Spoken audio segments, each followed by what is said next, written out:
Kas sina oled ka kunagi arvanud, et töö ja raha on kõige olulisem ja sa tunned, et sind armastatakse ainult siis, kui sul on raha, kui sa oled edukas? Kas sina oled täna sellises olukorras, kus sa lähed tööle ja sul on ärevus, seda nii töö osas kui raha osas.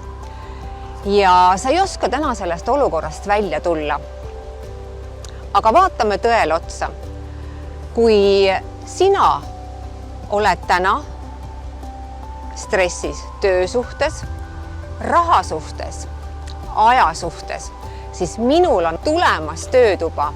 Stress ei ole enam normaalsus. Kui sina soovid tulla välja sellest olukorrast ja oma ellujäämismustritest, siis hakkame selles töötoas neid ellujäämismustreid vabastama ja teadvustama.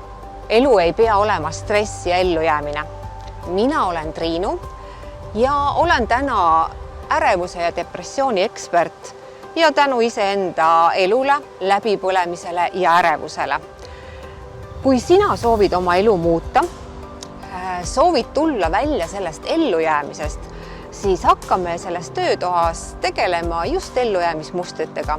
Elu võib olla kergus, nauding ja rõõm. Kohtume juba töötoas.